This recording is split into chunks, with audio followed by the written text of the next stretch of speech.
புதிய பூமி நண்பர்கள் அனைவருக்கும் வணக்கம். நான் ராஜ்பாபு.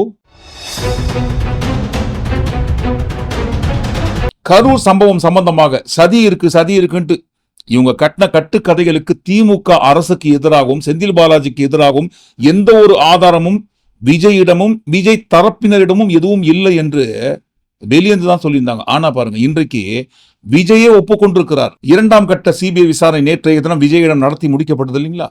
அந்த நடத்தி முடித்த கையோடு தான் பாருங்க, எங்ககிட்ட எந்த ஒரு ஆதாரமும் இல்லை என்று, அதற்கு பதிலாக இந்த ஆதாரம் இருக்கிறது என்று. எந்த ஆதாரம் தெரியுங்களா? அதைத்தான் பாருங்க இந்த காணொலிக்குள்ள ஒட்டுமொத்தம் பார்க்க போறோம். அதற்கு முன்பாக நண்பர்கள் யார் யார் சப்ஸ்கிரைப் பண்ணாமல் சப்ஸ்கிரைப் செய்து புதிய பூமிக்கு ஆதரவு தருமாறு கேட்டுக்கொண்டு இந்த காணொலிக்குள்ள போயிடும். வாரிசு நடிகர் விஜய் அவர்களுக்கு சிபிஐ சம்மன் அனுப்பப்பட்டு டெல்லியில் வந்து ஆஜராக சொல்லி 12ஆம் தேதி போய் ஆஜரானாரு. 7 மணி நேரத்திற்கு மேலாக அவரிடம் விசாரிக்கப்பட்ட நிலையில், ஐயா எங்களுக்கு பொங்கல் பண்டிகை எல்லாம் வருதுயா, 4-5 நாள் எங்களுக்கு விடுமுறை கொடுங்கய்யா. 4-5 நாள் இருக்குங்க, நாங்க பொங்கல் பண்டிகை செலிப்ரேட் பண்ணணும் எங்க கட்சி தொண்டர்களோடு, அதனால கொஞ்சம் கேப் விட்டு விசாரிங்கன்னு சொல்லி டைம் ஆயின் வந்தது. ஸ்கூல் பசங்க வயிறு வலி தலைவலின்னு டைம் வாங்குவாங்க இல்லைங்களா? கிட்டத்தட்ட அதே மாதிரி தான் இப்ப நடத்துற விசாரணையை ஒரு பாதி நடத்திட்டு மறுபாதியை இன்னொரு நாளைக்கு தள்ளி வைங்கன்னு சொல்லி டைம் ஆயின் வந்துடாது. சரி, பிரபலமான நடிகர் கேரியர் உச்சத்துல இருக்கிறவர் கேட்கிறாரு, நம்ம கிட்ட டைம் கொடுப்போம்னு சொல்லி தான் பாருங்க விசாரணை மறு தேதிக்கு ஒத்தி வைத்து நேற்றைய தினம் 19ஆம் தேதி அன்று மீண்டும் டெல்லி சிபிஐ அலுவலகத்தில் ஆஜராகிறார். நேற்றைய தினம் டெல்லி சிபிஐ அலுவலகத்துக்கு போன ஒரு ஓரமாகட்டும், முதல் முறை 12ஆம் தேதி என்று போனார் இல்லைங்களா? அப்படி போகும்போது விஜய் அவர்கள் என்ன ட்ரெஸ்ல போனாரு? பிளாக் அண்ட் பிளாக்ல போயிருக்காரு. பாத்தீங்களா எவ்வளவு தைரியம் பாருங்க எங்க தளபதிக்கு. அங்கேயே போயிட்டு உங்களுக்கு நாங்க எதிராக இருக்கிறோம்னு சொல்லி காட்டுறதுக்காக எதிர்ப்பை தெரிவிக்கும் வண்ணமாக பிளாக் பேண்ட்டும் பிளாக் ஷர்ட்ல போயிருக்காருங்க. எப்பேற்பட்ட வீரர் பாருங்க எங்க தளபதி. ஒரு சுத்தி இருந்தாங்க. ஆனா பாருங்க, சுத்தி முடிக்கிறதுக்குள்ள அரியல் அந்து போச்சு மாமு அப்படின்னு சொல்லுவாங்க இல்லைங்களா? அந்த மாதிரி தான் நேற்றைய தினம் சிபிஐ அலுவலகத்துக்கு போகும்போது ஒயிட் ஷர்ட்ல போயிருக்காரு. அப்ப எப்படிங்க எதிர்ப்பு தெரிவித்த அந்த எதிர்ப்பு நேற்றுக்கு சமாதான கொடியா மாறிச்சுன்னு எடுத்துக்கலாமா? ஏன்னா நாங்க அப்படி சொல்லலங்க, விஜய் அவர்கள் தான் சொன்னாரு கருப்பு கலருக்கும் ஒயிட் கலருக்கும் இருக்கிற வித்தியாசத்தை. எதிர்கட்சியா இருந்தா போங்க மோடின்னு பலன் விடுறது, ஆளுங்கட்சியா இருந்தா வாங்க மோடின்னு கொடை பிடிச்சிக்கிட்டு கும்பிடு போடுறது. அப்போ இந்த உதாரணம் உங்களுக்கும், அதாவது விஜய் அவர்களுக்கும் பொருந்தும் இல்லைங்களா? ஃபர்ஸ்ட் பிளாக், அடுத்து ஒயிட், சமாதான கொடியை காட்டுற நாங்க ரெடி ஆயிட்டோம்ட்டு. சரி, பிளாக் அண்ட் ஒயிட் ஒரு ஓரமாகட்டும், தப்பு கிடையாது. இப்ப 2ஆம் கட்ட விசாரணை முடிந்ததா? இன்னும் 3ஆம் கட்ட விசாரணை இல்லை, முடிந்ததாம். 3ஆம் கட்ட விசாரணைக்கு விஜய் ஆஜராக வேண்டிய அவசியம் கிடையாது. 2ஆம் கட்ட விசாரணையோடு அவரிடம் நடத்தப்பட வேண்டிய விசாரணை முடிந்து விட்டது என்று அறிவிச்சிருக்காங்க. சரி, கட்டம் 1 கட்டம் 2 விசாரணை எல்லாம் கூட இருக்கட்டும். இப்போ விசாரித்துக் கொண்டிருந்த சமயத்தில் 4 நாள் லீவு கேட்டாரு, பொங்கல் பண்டிகை கொண்டாடணும் எங்க கட்சி தொண்டர்களோடு அப்படின்னு சொல்லி. எங்கேயாவது விஜய் அவர்கள் தலைமையில் விஜய் அவர்கள் முன்னிலையில் பொங்கல் பண்டிகை கொண்டாடப்பட்டதா? கோலாகலமாக கொண்டாடினாரா? இல்ல வெளியே வந்து எட்டியாவது பார்த்தாரா? அட ஊருக்குள்ளதான் என்ன மாதிரி பொங்கல் பண்டிகை போயிட்டு இருக்குன்ட்டு இல்லைங்களே. ஒரே ஒரு வழக்கம் போல பாருங்க, அறிக்கை வெற்றி கழகம், தமிழக வெற்றி கழகம் விஜய் ட்விட்டர்ல பொங்கல் வாழ்த்து தெரிவிச்சாரு. அட இந்த 4 வரிகள் வாழ்த்துக்களுக்கு எதுக்காக 4 நாள் லீவு? உட்கார்ந்த இடத்துல டைப் பண்ணிட்டு போயிருக்க வேண்டியதானே? என்னங்க நாளைக்கு வரணுமா? வரங்க, எனக்கு என்னதுங்க பிரச்சனை கிடையாதுன்னு சொல்லி ஆஜராக வேண்டியதானே மறுநாளே. ஆனா 4 நாள் லீவு கேட்டிருக்காரு. எதுக்காக? ஒருவேளை விஜய் கிட்ட கரூர் சம்பவம் சம்பந்தமான ஏதாவது ரகசிய ஆதாரங்கள் கொண்டு போய் கொடுக்க போறாரோ அப்படின்னு நினைப்பாங்க. இருக்கும், அப்படிதான் இருக்கும். சீக்ரெட் ஆபரேஷனா இருக்கும். இந்த 4 நாள் கேப்ல ஏதோ சீக்ரெட்டா ரகசியமா ஒரு ஆபரேஷன் நடத்தி திமுக அரசுக்கு எதிராகவும் செந்தில் பாலாஜிக்கு எதிராகவும் கரூர் சம்பவம் சம்பந்தப்பட்ட வழக்குல ஏதோ ஒரு ரகசிய ஆதாரம் அவர்கிட்ட இருக்கு. அது யாருக்கும் தெரியாம சீக்கிரட்டா கொண்டு போய் சேர்ப்பதற்காகத்தான் இந்த 4 நாள் கேப் வாங்கி வந்திருக்காரோன்ட்டு நினைப்பாங்க, நினைக்கணும். ஏனென்றால் பாருங்க, சீக்கிரட் ஆதாரம் கிடைச்சிருக்கு அவங்களுக்கு. ஃபர்ஸ்ட் நடிகர் விஜயிடம் டெல்லி சிபிஐ நடத்தி முடித்த முதற்கட்ட விசாரணை முடிந்த நிலையில் வழக்கம் போல பாருங்க, சிடிஆர் நிர்மல் குமார் அவர்கள் பிரஸ் மீட்ல என்ன சொன்னாருங்க? ஏங்க போஸ்ட்மார்ட்டம் பண்றதுக்காக மிரட்டி கையெழுத்து வாங்கிட்டாங்க எல்லார்கிட்டவும்.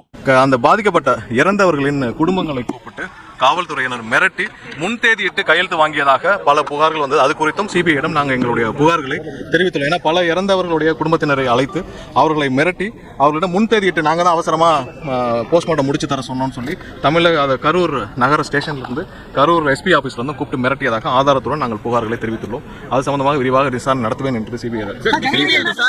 பலியானவர்களின் சம்பந்தப்பட்ட குடும்பத்தை சேர்ந்தவங்களை தான் மிரட்டி போஸ்ட்மார்ட்டம் பண்றதுக்காக மிரட்டி கையெழுத்து வாங்கினாங்கன்னு சொல்லும் போது, இப்போ யாரை மிரட்டினாங்க, எப்படி மிரட்டினாங்க, யாரு மிரட்டினாங்கன்ட்டு மீடியால வந்து சொல்லிக்க வேண்டியதானே? யார் மிரட்டப்பட்டார்களோ அவங்க வந்து சொல்லிக்க வேண்டியதானே? நம்ம ஒன்றும் 1940, 80 காலகட்டங்களில் இல்லைங்களே. எங்க பார்த்தாலும் யாருகிட்ட பார்த்தாலும் ஒவ்வொரு போன், ஒரு போனுக்கு மேல 2 போனை வச்சு சுத்தினுங்கிறாங்க. என் கரூர் சம்பவத்துல பாருங்க, லைவா கண்ணுக்கு முன்னாடியே விலை மதிப்பில்லாத உயிர்கள் பலியாகி கொண்டிருக்கிறது. ஆனா பலியான உயிர்களுக்கு மேல ஏறி நின்று கொண்டு விஜய் விஜய் விஜய்னு கத்திக்கின்னு இந்த ஜாம்பிஸ் கூட்டம் கையில மொபைலை வச்சுக்கின்னு கூட்டமா வீடியோ எடுத்திருந்தாங்களே. அப்பேற்பட்ட துயர சம்பவம் நடந்து கொண்டிருந்த சமயத்தில் கூட பாருங்க, எல்லார் கையிலயும் ஆண்ட்ராய்டு மொபைலோ ஐபோனையோ வச்சுக்கின்னு வீடியோ எடுத்து கொண்டிருக்கும் இப்பேற்பட்ட வீடியோ உலகத்தில் பலியானவர்கள் சம்பந்தப்பட்ட குடும்பத்தை மிரட்டி போஸ்ட்மார்ட்டத்துக்கு எழுதி வாங்கினாங்கன்னு சொன்னா வீடியோ என்னால வெளிவந்திருக்குங்க. கையில வச்சிருக்கிற மொபைல் ஆன் பண்ணி பாருங்க பாருங்க பாருங்க, எங்களை மிரட்டுறாங்க, மிரட்டி கைத்து போட சொல்றாங்க, பாருங்க பாருங்கன்ட்டு இந்நேரம் வீடியோ எடுத்து சமூக வலைதளங்கள்ல பிளாஷ் ஆயிருக்காதா? யாரும் எது கொடுத்தும் பேசக்கூடாது, கையெழுத்து போடுங்கன்னு மிரட்டி கையெழுத்து வாங்கியிருந்தா இந்நேரம் வீடியோ எடுத்து ஊருக்குள்ள சுத்தி நிற்க மாட்டாங்களா? சமூக வலைதளங்கள்ல போஸ்ட்மார்ட்டம் பண்றதுக்கு மிரட்டி எழுதி வாங்கினாங்கன்னு இப்போ சொல்றாங்க. ஆனா பாருங்க, டிவிகே கட்சியோட அட்வொகேட் என்ன சொன்னாரு? ஏன் அங்க விழுந்த பிணங்களே பாருங்க, எங்களுக்கு சொந்தமான பாடியே கிடையாதுங்க, என்னையா இது?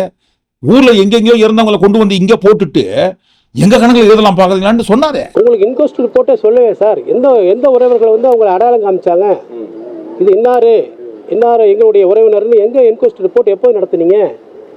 இரவோடு இரவா வந்து நீங்க போஸ்ட்மார்ட்டம் பண்ணிட்டு காலையிலே கொடுத்துட்டீங்களே.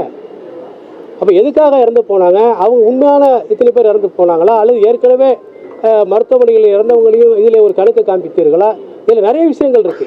இந்த சந்தேகங்களை எல்லாம் ஆதவ் அர்ஜுனா அவர்கள் தன்னுடைய மனுவிலே இன்னைக்கு ஏற்படுத்தி சொல்லியுள்ளார். பாத்துக்கோங்க, அன்றைக்கே நடந்த சம்பவத்திலிருந்து தப்பிப்பதற்காக எந்தெந்த வழியோ தேடி இருக்காங்க. அன்னைக்கு அந்த வழியை இதே பாருங்க பாடியை வச்சு தேடிட்டு அதே பாடியை வச்சு இன்றைக்கு வேற மாதிரியா தேடுறாங்க. உருட்டுறதுக்கு வேற எதுவுமே இல்லைன்ட்டு முதற்கட்ட விசாரணை நடந்து முடிந்த கையோடு இந்த விஷயத்தை கையில் எடுத்து உருட்டினாரு. ஆனா பாருங்க, இவர் உருட்டின உருட்டு செல்ஃப் எடுக்கல. அடுத்து இரண்டாம் கட்ட விசாரணைக்கு டைம் ஆயின் வந்த மாதிரி நேற்றைய தினம் 19ஆம் தேதி அன்று ஆஜராகிறாரு டெல்லி சிபிஐ அலுவலகத்தில் நடிகர் விஜய். ஒயிட் ஷர்ட்டோட போனாரு. போனவர் என்ன சொல்றாருங்க, ஏங்க என்னங்க இது, எல்லாத்துக்கும் காரணம் போலீஸ் தான். போலீஸா? ஆமா, அங்கு கரூரில் கூட்ட நெரிசல் ஏற்படுவதற்கு காரணமே தமிழ்நாடு காவல்துறை தான். எப்படி சொல்றீங்க? அவங்க தாங்க காரணம். என்ன ஆதாரம் இருக்கு? அவங்க தான் காரணம் சொல்றேன் இல்லைங்களா? அவங்க தான் காரணம், வேற யாரும் காரணம் கிடையாது. அதாங்க, என்ன ஆதாரம் இருக்குங்க? அவங்க தாங்க காரணங்க.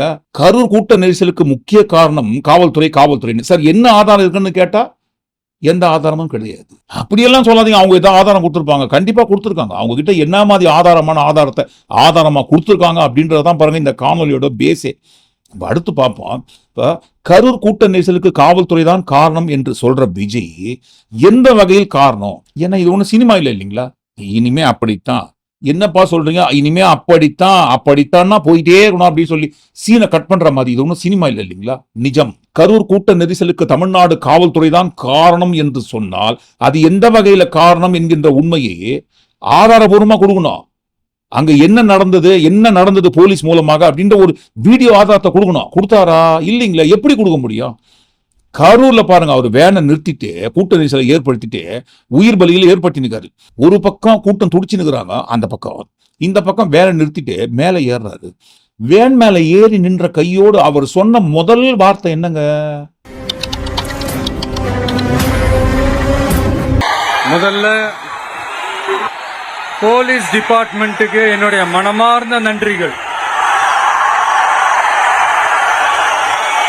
அவங்க இல்லைன்னா அந்த பைபாஸ்ல இருந்து இந்த ஸ்பாட்டுக்கு என்னால் வந்திருக்க முடியுமான்னு எனக்கே தெரியல. So once again, thank you so much. காவல்துறைக்கு நன்றி சொல்லிட்டு தான் பேச ஆரம்பிக்கிறாரு. கூட்ட நெரிசலுக்கு காரணம் போலீஸ் தான் அப்படின்னு சொன்னா எதுக்காக கூட்ட நெரிசலுக்கு காரணமான அந்த போலீஸை புகழ்ந்து தள்ளணுங்க? ஏன் சொன்னாருன்னா உண்மையை சொல்லித்தானே ஆகணும். உண்மையிலேயே ஏனென்றால் விஜய் ரோட்ல பாருங்க செட்டப் பண்ணி கூட்டு வந்த கூட்டத்தை கட்டுப்படுத்துவதற்கு அவர் வாகனத்திற்கு முன்பும் பின்பும் எவ்வளவு போலீஸ் இருக்காங்க பாருங்க. இவர் ஏசி வாகனத்துக்குள்ள நல்லா வசதியா ராஜா மாதிரி உட்கார்ந்துட்டு போறான், நல்ல வசதிகளோடு. ஆனா பாருங்க, போலீஸ் இவர் வண்டிக்கு பின்னாடியே ஓடி வரணுமா? ஓடி வந்து நிற்கிறாங்க. அவங்க ஓடி வந்து நிற்கிறத இவர் பார்த்து தானே இருக்காது. அப்படி பார்த்து நிற்கும் போது எப்படி அந்த இடத்துல போலீஸ் இல்லைன்னு சொல்லுவாரு? அதனாலதான் பாருங்க உண்மையை ஒப்புக்கொள்கிறார். உள்ளது உள்ளபடியே உண்மையை சொல்லிட்டாரு. ஆனா பாருங்க, அவரோட ஸ்கிரிப்ட்ல லாஸ்ட் பக்கத்துல போலீஸை திட்டணும்னு எழுதி கொடுத்துருக்கு போகுது. என்னப்பா இது? இப்பதானே போலீஸை பாராட்டினா மறந்துருப்பாங்க, ஒன்னும் பிரச்சனை கிடையாது. என்னப்பா இங்க எல்லாம் போலீஸ் இருக்கீங்களா இல்லையா? இங்க போலீஸ் பாதுகாப்புலாம் இருக்கா இல்லையா? போலீஸோட கைகள்லாம் கட்டப்பட்டிருக்குன்னு நினைக்கிறேன். போலீஸார் மக்கள் தான் சார் எஜமானர்கள். மக்களுக்காக மட்டும்தான் பயப்படணும், வேற யாருக்காகவும் பயப்படணும்னு அவசியமே கிடையாது. இன்னும் 6 மாசம் தான், ஆட்சி மாறும், காட்சி மாறும். ஆட்சி மாறும், நாங்க தான் வருவோம், வந்தா அப்புறம் பாத்துக்கங்க அப்படின்ட்டு ஸ்கிரிப்ட்ல என்ன எழுதியிருக்கோ அதை வாந்தி எடுத்துனுக்காரு. அந்த இடத்துல நெரிசல் ஏற்பட்ட பிறகும் இவர் கண்டினியூவா பாருங்க 19 நிமிடங்களுக்கு மேலாக எடுத்துக்கொண்டிருந்த அந்த வாந்தி சம்பந்தமான விசாரணை தான் பெரிய அளவுல போயிருந்தது.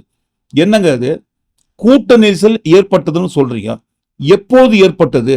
அந்த நெரிசல் ஏற்பட்ட சமயத்தில் நீங்க எங்க இருந்தீங்க? உங்களுக்கு தெரிந்துதான் நெரிசல் ஏற்பட்டதான்ற கேள்விதான் திரும்ப திரும்ப கேட்டுங்கிறாங்க. ஏன் கேட்கறாங்கன்னு சொன்னா, பதிவான வீடியோ ஆதாரங்கள் நீங்க வேடிக்கை பார்த்துருக்கும் போது தானே உங்க கண்களுக்கு முன்பாகவே இதே போல எல்லாரும் மயக்கச்சி விழுந்துட்டு இருக்காங்க. நீங்களே தண்ணீர் பாட்டில தூக்கி வீசி எறியறீங்க. அதுவும் பாருங்க, நீங்க பேச ஆரம்பித்து சில நிமிடங்களுக்குள்ளாகவே, அப்ப நீங்க பேச ஆரம்பித்து சில நிமிடங்களுக்குள்ளாகவே ஏதோ பிரச்சனை நடக்குதுன்னு தெரியுது. வெறும் தண்ணீர் பாட்டிலை 4 தண்ணீர் பாட்டிலை மட்டும் வீசி எறிந்து விட்டு மீண்டும் மீண்டும் எதற்காக தொடர்ந்து பேசிக்கொண்டே இருந்தீர்கள் அப்படின்ற கேள்வியை தான் மறுபடியும் கேட்கறாங்க. அதற்கு பதில் விஜய் கிட்ட இருக்குமா? இருக்காது. எப்படி இருக்குங்க? அவர் தான் பேசியிருந்தாரு. தலைவன் அப்படின்னா எப்படி இருக்கணுங்க? தன்னை நம்பி வருகின்ற கூட்டத்தை வழிநடத்தி செல்லக்கூடிய அளவுக்கு உண்டான கெப்பாசிட்டி இருக்கணும். அந்த தலைவனுக்கு பவர் இருக்கணும். ஆனா தன்னைத்தானே தலைவன் கூறிக்கொள்ளும் விஜய் அவர்களின் தலைமை பண்பு எப்படி இருக்குங்க? அடுத்தவர்கள் அறிவை கடன் வாங்குற அளவுக்கு இருக்கு. அங்க பாருங்க.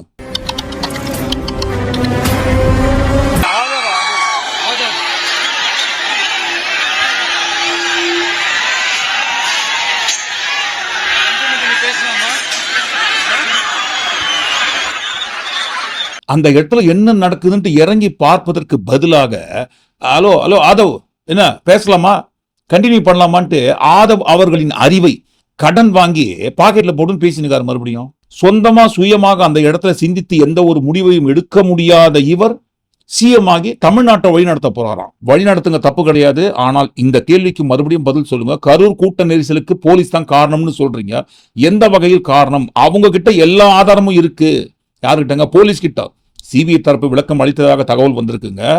போலீஸ் கிட்ட எல்லா ஆதாரமும் இருக்கு. அவங்க ப்ராப்பரா எங்ககிட்ட சப்மிட் பண்ணிருக்காங்க. அந்த இடத்தில் கூட்டம் அதிகமாகி கொண்டிருக்கிறது, நெரிசல் ஏற்பட போகிறது என்கின்ற விவரங்களை உங்களுக்கு போலீஸ் தரப்பு தெரிவிக்கும். அந்த தகவல் சம்பந்தப்பட்ட அனைத்து ஆவணங்கள் ஆதாரங்களையும் எங்ககிட்ட கொடுத்திருக்காங்க.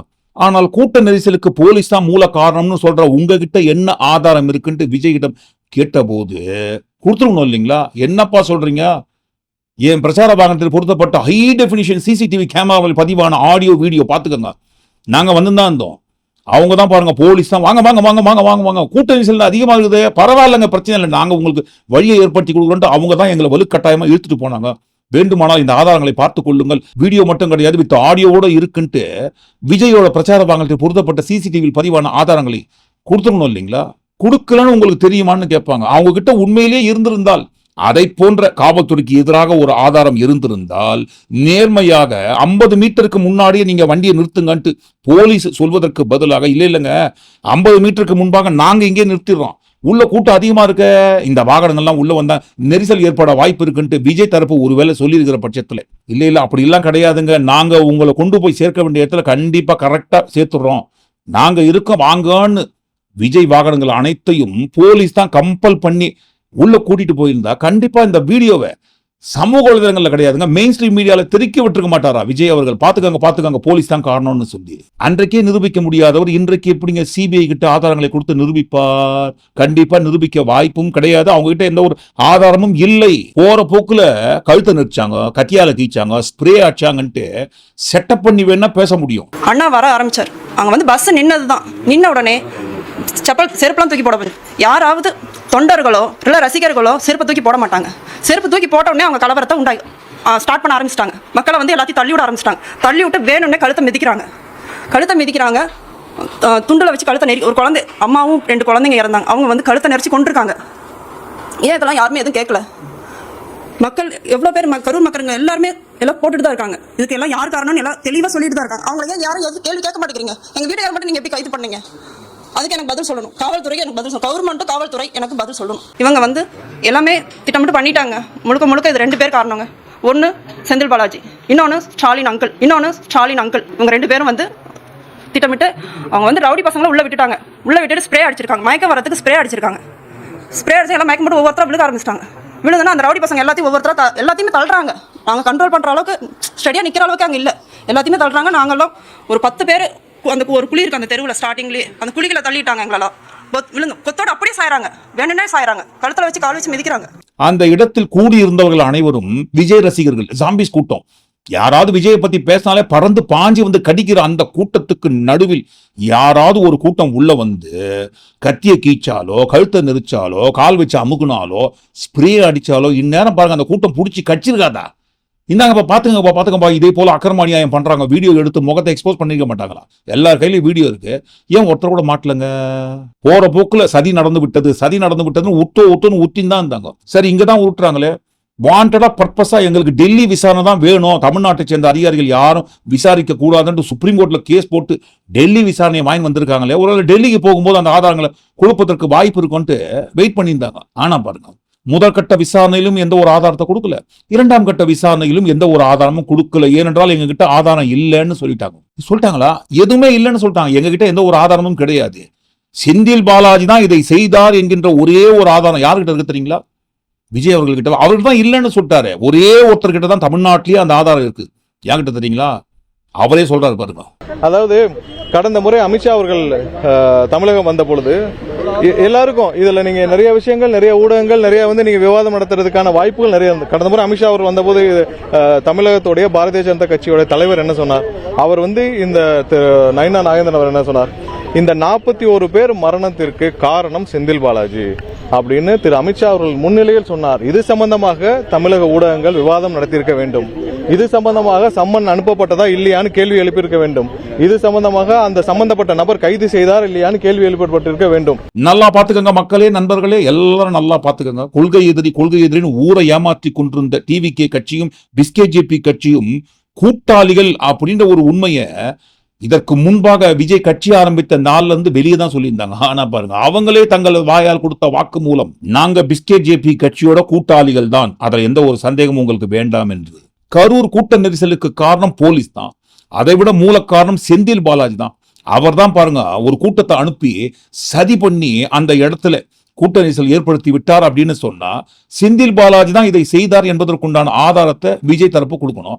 ஆனா பாருங்க, விஜய் கிட்ட எந்த ஒரு ஆதாரமும் இல்லை. இப்போதைக்கு அந்த இடத்துல செந்தில் பாலாஜி தான் இதற்கெல்லாம் காரணம் என்று நிரூபிக்கக்கூடிய ஒரே ஒரு ஆதாரம் நயினார் நாகேந்திரன் என்கின்ற உலக மகா உத்தமர் கொடுத்த வாக்கு மூலம் தான் அந்த ஆதாரம். நயினா நாகேந்திரன் அவர் என்ன சொன்னார்? இந்த 41 பேர் மரணத்திற்கு காரணம் செந்தில் பாலாஜி. எங்க கொள்கை எதிரி கட்சியை சேர்ந்த அமித்ஷா அவர்கள் தமிழ்நாட்டுக்கு விசிட் பண்ண சமயத்தில் அமித்ஷா அவர்கள் முன்னிலையில், இந்த இடத்தை நல்லா பின் பாயிண்ட் பண்ணி பார்க்கணும், அமித்ஷா அவர்கள் முன்னிலையில் நயினார் நாகேந்திரன் அவர்கள் சொன்னாரா செந்தில் பாலாஜி தான் காரணம், அவரை கைது பண்ணணும் அப்படின்னு சொல்லி சிபிஐ ஏன் அவரை விசாரிக்கல? தமிழ்ல மட்டும் பிரஸ் மீட் கொடுக்கலங்க. இதே போல அமித்ஷா அவர்கள் தான் எங்க வழிகாட்டி, அவர் தான் எங்க தலைவர். அவருக்கு முன்பாகவே நயினா நாகேந்திரன் அவர்கள் சொன்னார் இல்லைங்களா, நீங்க எல்லாம் பாத்தீங்கல்ல, செந்தில் பாலாஜி தான் காரணம் நயினா நாகேந்திரன் அவர்கள் சொன்னாரேன்ட்டு தமிழ்ல மட்டும் புலம்பலங்க, உண்மையை போட்டு உடைக்கலங்க, உளரலங்க, இங்கிலீஷ்க்கும் சேர்த்து interview கொடுத்திருந்தாரு. Last time when Home Minister Amit Shah ji was present in Tamil Nadu, in front of him the state, the district MLA, Karur MLA, the state BJP president openly mentioned that Sendil Balaji was responsible for the death of the 41 people. In front of Amit Shah ji it was mentioned. அப்போ இவ்வளவு நாளா செந்தில் பாலாஜி தான் பண்ணாரு, அவர் தான் இதுக்கெல்லாம் காரணம்னு உருட்டுக்கு எல்லாத்துக்கும் ஒரே ஒரு ஆதாரம் நயினா நாகேந்திரன் அவர்கள் பேசுற மேடை பேச்சு. அதுவும் பாருங்க அமித்ஷா அவர்கள் முன்னிலையில் இல்லைங்களா? என்றைக்காவது மேடையில் அரசியல் தலைவர்கள் பேசுகின்ற விஷயங்களை ஆதாரமாக எடுத்துக்கொண்டு வழக்கெல்லாம் பதிவு பண்ணிப்பாங்களா? இல்ல பதிவு பண்ற மாதிரி சட்டம் ஏதாவது இருக்குங்களா? அந்தந்த கட்சி போற போக்குல பாருங்க, எதிர்கட்சியை பார்த்தோ அடுத்த கட்சியை பார்த்தோ அச்சு விட்டு போயிட்டே இருப்பாங்க. அதெல்லாம் ஒரு பெரிய ஆதாரமாக எடுத்துக்கொண்டு விசாரிப்பாங்களா யாராவது? அதுவும் பாருங்க, பிஸ்கெட் ஜேபி கட்சி திமுகவுக்கு எதிரானவர்கள். எப்படியாவது ஒட்டுமொத்தமா திமுக கட்சி ஒழித்து கட்ட வேண்டும் என்கின்ற முதல் குறிக்கோள் தான் பிஸ்கெட் ஜேபி கட்சியோட கொள்கையே குறிக்கோள். அப்படி இருக்கிற அவர்கள் கட்சியை சேர்ந்த அமித்ஷா அவர்கள் முன்னிலையில் நயினா நாகேந்திரன் என்ன சொன்னார்? இந்த 41 பேர் மரணத்திற்கு காரணம் செந்தில் பாலாஜி அப்படின்னு திரு அமித்ஷா அவர்கள் முன்னிலையில் சொன்னார். இது சம்பந்தமாக சம்மன் அனுப்பப்பட்டதா இல்லையான்னு கேள்வி எழுப்பியிருக்க வேண்டும். ஆனா அவங்க ஏன் விசாரிக்கணும்? உங்ககிட்ட தான் ஆதாரம் இருக்கு இல்லைங்களா? அவர் தான் ஆள் அமைச்சு ஸ்ப்ரே பண்ணாரு, கத்தியத்து கீச்சாரு, காலை வச்சு அமுகுனாரு, கழுத்தை பூச்சி நெரிச்சாரு அப்படின்னு ஆதாரம் இருக்கு இல்லைங்களா? அந்த ஆதாரத்தை கொண்டு போய் நீதிமன்றத்தில் கொடுங்க, வழக்கு போடுங்க, சிபிஐ செந்தில் பாலாஜியை விசாரிக்கணும்னு சொல்லி. ஏன் போடலங்க? டெல்லியில அதிகாரிகள் விசாரிக்கணுங்க. தமிழ்நாட்டை சேர்ந்த காவல் அதிகாரிகள் யாருமே எங்களுக்கு விசாரிக்க கூடாதுன்னு வேமா சூசோ எல்லாம் நீதிமன்றத்தில் போன அந்த சமயத்துல ஒரு பார்ட்டியா செந்தில் பாலாஜி சேர்த்துக்க வேண்டியதுன்னு, இவர் மேல்தாங்க எங்களுக்கு சந்தேகமா இருக்கு, இவரை பிடிச்சி நீங்க விசாரிச்சா எல்லாம் உண்மையை வெளியே வந்துடும் சொல்லி அவரையும் சேர்த்து பார்ட்டியாக்கி விசாரிக்க சொல்ல வேண்டியதுனுங்க. கூட்டத்துக்கு நடுவுல இவர் வாகனங்களை உள்ளே கொண்டு வந்த அந்த நொடி முதல் நெரிசல் ஏற்பட தொடங்கி விட்டது. ஆனா பாருங்க, 10 ரூபா பாட்டு பாட ஸ்டார்ட் பண்றதுக்கு அப்புறம் தான் அந்த செகண்ட்ல அந்த பிரச்சனை ஸ்டார்ட் ஆச்சு. அதைத்தான் கேட்கறாங்க. அந்த இடத்துல சதி நடந்ததற்குண்டான ஆதாரம் ஏதாவது இருந்தா கொண்டு வந்து கொடுங்கன்னு. கொடுப்பாங்களா? இருந்தா தானே கொடுப்பாங்க. நாங்க தான் சொல்லிட்டோம் இல்லைங்களா, எங்க கிட்ட இப்போதைக்கு இருக்கிற ஒரே ஒரு சாட்சி ஆதாரம் எல்லாமே நயினார் நாகேந்திரன் அவர்கள் தான். கொள்கை எதிரின்னு சொன்னீங்களே, அது இருக்கட்டுங்க ஒரு ஓரமா கொள்கை எதிரி. இப்போதைக்கு எங்களோட சாட்சி ஆதாரம் எல்லாமே நயினார் நாகேந்திரன் அவர்கள் தான். அவர் பேசினார் இல்லைங்களா, மறுபடியும் சொல்றோம், ஞாபகப்படுத்துறோம். அமித்ஷா அவர்கள் தமிழ்நாட்டுக்கு விசிட் பண்ண சமயத்தில் சொன்னார் இல்லைங்களா, பேசினார் இல்லையா, நீங்களாம் பாத்தீங்க இல்லைங்களா. அமித்ஷா அவர்கள் தமிழ்நாட்டுக்கு வருகை தந்த சமயத்தில் அவர் கண்ணுக்கு முன்னாடியே அவரை மேடையில் வைத்துக் கொண்டு நயினார் நாகேந்திரன் அவர்கள் செந்தில் பாலாஜி தான் இதற்கெல்லாம் காரணம்னு சொன்னார் இல்லைங்களா. உடனடியாக அதை ஆதாரமாக வைத்துக் கொண்டு அவர் தூக்குல போடுங்க. ஏன் போடல? இன்னும் இந்நேரம் போட்டுக்கணுமே, ஏன் போடலங்க? இனிமே போட சொல்றோம். விஜயோட கொள்கை எதிரின்னு சொன்ன அந்த கட்சியே பாருங்க இப்ப சாட்சிக்கும் துணைக்காக அழைக்கிறார்கள் என்று சொன்னால் தற்குறி தற்குறி தற்குறி தற்குறி. இது வரைக்கும் இதனால் வரைக்கும் மறைமுகமா நமக்குள்ள கூட்டணி இருந்ததுங்க, கூட்டு இருந்ததுங்க. இப்ப ஓப்பனா உடைச்சிருந்தோம். நீங்களும் நாங்களும் ஒண்ணு, அறியாதவங்க வாயில இனிமே வந்து விழும் பாருங்க பண்ணுன்ட்டு சொல்லிட்டாங்க. அது மட்டும் கிடையாது, அங்கங்க அப்பப்போ மானே தேனே பொன்மானேன்னு போட்டுக்கணும்னு சொல்ற மாதிரி எல்லா இடத்துலயும் அதை ரிஜிஸ்டர் பண்ணியே இருக்காரு பாருங்க. Witness summon, witness summon, witness summon. இன்று 2வது நாளாக எங்களுடைய தலைவருக்கு, மீண்டும் அழுத்தமாக சொல்றேன், 2வது நாளாக எங்களுடைய தலைவருக்கு விட்னஸ் சம்மன் அனுப்பப்பட்டது. கடந்த வாரம் நான் சொன்னது போலயே அதைத்தான் கேட்கிறோம். அன்னைக்கும் சரி இன்னைக்கும் சரி என்றைக்குமே கேட்கிற ஒரே ஒரு கேள்விதான். விட்னஸ்ன்னு சொல்ற அந்த விஜய், விட்னஸாக போன அந்த விஜய் யாருக்காக விட்னஸா போயிருக்காரு? யாருக்கு எதிராக சாட்சி சொல்ல விட்னஸா போயிருக்காரு? 7 மணி நேரத்துக்கு மேலாக நான் தான்ப்பா தாமதமா வந்தேன், இது எல்லாத்துக்கும் காரணம், மூல காரணம் நான் தான், என்ன வெளியவே அனுப்பாதீங்க, இங்கேயே என்ன புடிச்சு உட்கார வச்சிருங்கன்ட்டு அவருக்கு எதிராக விட்னஸா போயிருக்காரா? கூட்டத்துக்கு நாங்க தான் அனுமதி வாங்கணும் ஒரு நாளுக்கு முன்பாக. அப்படி அனுமதி வாங்குற அந்த இடத்த நாங்க போய் சுத்தி பார்த்துக்கணும். இந்த இடத்துல இவ்வளவு கூட்டத்துக்கு நம்ம செட்டப் பண்ணி வச்சிருக்கோமே, செட்டப் பண்ணி வச்ச கூட்டம் எல்லாம் வந்ததுன்னா இந்த இடத்துல நிற்பதற்கு இடம் இருக்கா அப்படின்ட்டு இவங்க கட்சியை சேர்ந்தவங்க தான் இந்த விஜயே போய் பார்த்துக்கணும். பார்க்கல, நான் பார்க்கலங்க, இதுக்கெல்லாம் காரணம் நான் தான்ட்டு அவருக்கு எதிராக விட்னஸா போய் நிற்பாரா? வருகின்ற கூட்டத்தை கட்டுப்படுத்தி முதியோர்கள், குழந்தைகள், கர்ப்பிணி பெண்கள் இவங்கெல்லாம் இந்த கூட்டத்துக்கு நடுவில் சிக்கினா பிரச்சனை வந்துடும்ப்பா, இங்கெல்லாம் யாருக்கும் அனுமதி கிடையாது, வெளியே போங்கன்னு கட்டுப்படுத்த வேண்டியது எங்க கூட்டம் தாங்க. ஆனா அதையெல்லாம் கட்டுப்படுத்துறங்க. காரணம் தலை கணக்கை காட்டணும்ட்டு எல்லா கூட்டத்தையும் வேமா சூசோ இல்லாம சேர்த்துட்டாங்க. இதுக்கெல்லாம் மூல காரணம் நாங்க தான்ட்டு அவரே எதிராக போயிட்டு விட்னஸா நிற்பாரா? கூட்டத்தை சேர்த்தது நாங்க தாங்க, அந்த கூட்டத்துக்கு தண்ணி கொடுக்க வேண்டியது நாங்க தாங்க, உணவு ஏற்பாடு பண்ணிக்க வேண்டியது நாங்க தாங்க, கழிப்பறை வசதி செய்துக்க வேண்டியது நாங்க தாங்க, எதுவுமே பண்ணலங்க, இது எல்லாத்துக்கும் காரணம் நாங்க தான்ட்டு விஜயே அவருக்கு எதிராக சாட்சியா போய் நிற்பாரா? 10,000 பேருக்கு அனுமதி வாங்கிட்டு 35,000 பேரை சேர்த்தது நாங்க தாங்க. அப்படி பார்க்க போனா இதுக்கெல்லாம் காரணம் நாங்க தானே. அப்படி இருக்கும்போது எப்படிங்க போலீஸ் காரணமாகும்? கூட்டத்துக்கு பாதுகாப்பு தான் கொடுப்பாங்க. அவங்க கூட்டத்தை கட்டுப்படுத்த வேண்டியது எங்க கட்சியை சேர்ந்த ஆர்கனைசர்ஸ். அவங்க கோட்டை விட்டாங்கன்னு சொல்லும் போது அவர்கள் அனைவரையும் காட்டிலும் மூல காரணம் தலைவனாகிய நான் தான் காரணம், அதனால என்ன முதல்ல கைது பண்ணுங்க அப்படின்ட்டு அவருக்கு எதிராக போயிட்டு விட்னஸா நிற்பாரா? உண்மையை எடுத்து சொல்லி. இது எல்லாத்த விட எங்களை நம்பி வந்த கூட்டம் பலியாயிட்டாங்கன்னு தெரிந்த அடுத்த நொடியே தலைவன் முதற்கொண்டு விஜய் ஆகிய என்னை முதற்கொண்டு என் கட்சியே காணாமல் போச்சு இல்லைங்களா? அந்த கூட்டத்துக்கு ஒரே ஒரு ஹெல்ப் கூட பண்ணாம. அப்போ இதுக்கெல்லாம் காரணம் நாங்க தான். முதல்ல எங்க கூட்டத்தை மொத்தமா கைது பண்ணி உள்ள உட்கார வைங்கய்யா அப்படின்ட்டு அவர்களுக்கு அவரே எதிராக போய் நிற்பாரா விட்னஸா? சோ இப்படி எந்த பக்கம் எப்படி புரட்டி போட்டாலும் அந்த கரூர் சம்பவத்திற்கு மூல காரணமாக வந்து 360 டிகிரில வந்து நிக்கிறது விஜய் அண்ட் கோவா தான் இருப்பாங்க. அப்படி இருக்கும்போது யாருக்கு எதிராக இவர் விட்னஸா போயிருக்காருங்க? உண்மையில் விஜய் விட்னஸா போய் அந்த இடத்துல நடந்த உண்மையை சொல்ல வேண்டும் என்று சொன்னால் விஜய் தான் முதல் குற்றவாளியாக அவரு உள்ள போகணும். அவருக்கு அவரே விட்னஸாக நின்று கொண்டு அஸ்மிகா 9 வயசு ஒரு பொண்ணு காணுமா, நீங்களே நம்ம தோழர்கிட்ட சொல்லி கண்டுபிடிச்சு கொடுங்க. அஸ்மிகா 9 வயசுல ஒரு பொண்ணு காணுமா, தம்பிகளா கொஞ்சம் தேடி கண்டுபிடிச்சு கொடுத்துருங்க. அஸ்மிகா எவ்வளவுதான் செய்த தவறுகளை மூடி மறைக்கிறதுக்காக பொய்க்கு மேல பொய் பேசி பொய்யா கட்டியிருந்தாலும், ஆனா பாருங்க கர்மா இருக்கு இல்லைங்களா, அந்த கர்மா காலம் படுக்கலை ஆற்றும், ஆனால் கயவர்கள் செய்த பாவங்களும் வினைகளும் உறுத்து வந்து ஊட்டும். கர்மாவின் மூலம் நீங்க என்ன நினைக்கிறீங்க? ஒட்டுமொத்தமா எல்லாத்தையும் கூட்டி கழிச்சு எங்க அப்பம் குதிர்குள்ள அப்படின்ற ஒரு உண்மையை ஒட்டுமொத்தமாகவே இந்த கொள்கை எதிரி சம்பந்தப்பட்ட கொள்கை எதிரியை குறித்து ஒப்புக்கொண்ட அனைத்து விஷயங்களையும் சேர்த்து இந்த கரூர் சம்பவம் சம்பந்தமான விசாரணை இறுதியாக எந்த இடத்துல வந்து நிற்க முடியும் அப்படின்றதையும் சேர்த்து உங்க கருத்துல கண்டிப்பா பதிவு பண்ணுங்க. மீண்டும் இன்னொரு காணொலி நாம் சந்திப்போம். நன்றி, வணக்கம்.